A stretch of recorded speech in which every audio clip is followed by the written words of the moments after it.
အားလုံးပဲမင်္ဂလာပါခုဗီဒီယိုမှာမျှဝေပေးသွားမယ့်အကြောင်းအရာလေးကတော့ Adobe Express ကိုသုံးပြီးတော့ YouTube တန်လေးတစ်ခုပြုလုပ်တဲ့နည်းလေးပဲဖြစ်ပါတယ်အခုဒီတစ်ပိုင်းမှာပေါ့နော် CapCut ကန်ဘာတွေကပေါ့နော်ဒီ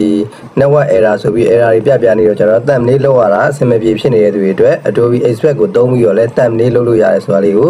ပြောပြချင်တာပါအဲ့တော့ Adobe Express က free လဲသုံးလို့ရပါတယ် Play Store ကနေ download ပြီးသုံးလို့ရတယ်အဲ့တော့ဒီမှာ Adobe Express ထဲကိုဝင်လိုက်မယ်ပေါ့နော်ဝင်လိုက်ပြီးတော့လို့ရှိရင်အဲမှာသူကတခြားဗီဒီယိုတွေလည်းလုပ်လို့ရတယ်ပေါ့နော်တခြားဗီဒီယိုတွေလုပ်လို့ရတဲ့နည်းတွေလည်းပြောပြထားတဲ့ဗီဒီယိုတွေရှိပါတယ်ဒီကာတွန်းလေးစကားပြောတဲ့ဗီဒီယိုတွေအစားပေါ့နော်ဗီဒီယိုတွေလုပ်လို့ရတယ်အဲ့ထဲမှာဒီထဲမှာဝင်ပြီးတော့social media ads ဆိုတဲ့ကိုဝင်လိုက်ပါ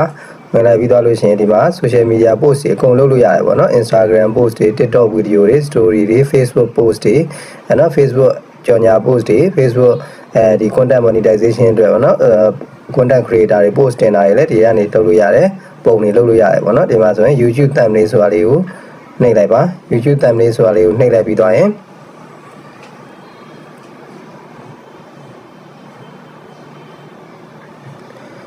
ဒါဆိုရသွားပြီပေါ့နော်ဒီမှာကိုသုံးရင်တို့လိုမျိုးပေါ့နော် thumbnail ဒီ Canva လိုနဲ့အတူတူပါပဲဒီမှာ media ထဲမှာရှာလို့ရတယ် tab ဆိုပြီးစာထည့်လို့ရတယ် element ဆင်မှာရိုက်ပြီးရှာလို့ရတယ်ပုံတွေဆွဲလို့ရတယ်အဲ့တော့ဒီမှာကိုယ့်ရဲ့ပုံကို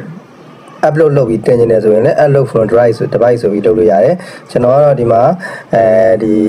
Google Gemini ကနေပြီးတော့เนาะ Nano Banana Pro နဲ့ပုံထုတ်ခိုင်းတာရှိတယ်အဲ့ပုံလေးကိုပဲ upload လုပ်ပြီးတင်လိုက်မယ်ပေါ့เนาะအဲ့တော့ပို့ပြီးတော့ကောင်းတယ်အဲ့တော့ Nano Banana Pro ကထွက်လာတဲ့ YouTube တက်နေကိုမှဒီထဲကိုထပ်ထည့်ပြီးတော့ကိုလိုချင်တဲ့မြန်မာလိုပုံလေးထပ်ပြီးတော့ထည့်ပါပေါ့เนาะအဲ့ကြတော့ဒီမှာ Nano Banana တွေကပုံလေးတစ်ခုကိုထည့်လိုက်မယ် upload လုပ်လိုက်မယ်ရသွားပြီခဏလေးစောင့်လိုက်ပါ upload လုပ်လိုက်ပြီးရင်ဒီမဲ့တောင်လေးကိုပို့ပြီးတော့ဒီတစ်ခုလုံးကိုပြည့်သွားအောင်လို့ဒီလိုမျိုးလေးဆွဲပြီးတော့လက်လေးနဲ့ဆွဲပြီးတော့နေရာချလိုက်မယ်ပြီးရင်ဒီမှာစာထည့်မယ်ပေါ့နော်စာရေးခြင်းနေဆိုရင်လည်းဒီကနေပြီးတော့နော်ဒီကနေပြီးတော့ add text ဆိုပြီးတော့ဒီမှာထည့်လို့ရတယ်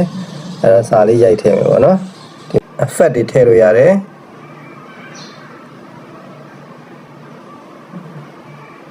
font size လေးထည့်လို့ရတယ်ဒါဆိုရင်ရသွားပြီပေါ့နော်ကိုစိတ်ချက်ရသွားပြီဆိုလို့ရှိရင်ဒီကနေပြီးတော့ download ဆိုတာလေးကိုနှိပ်လိုက်လို့ရှိရင်ဒါဆိုရင် thumbnail တစ်ခုရသွားပြီပေါ့နော်အဲဒီ thumbnail လေးကို YouTube တို့ Facebook တို့မှာတင်ပြီးတော့သုံးလို့ရပါတယ် download ဆိုတာလေးကိုနှိပ်လိုက်လို့ရှိရင်ဒါ thumbnail တစ်ခုရသွားပြီဖြစ်ပါတယ်အားလုံးပဲဒီဗီဒီယိုကဒီလောက်ပါပဲဆုံးထိအောင်ကြည့်ပေးတဲ့အတွက်ကျေးဇူးတင်ပါတယ်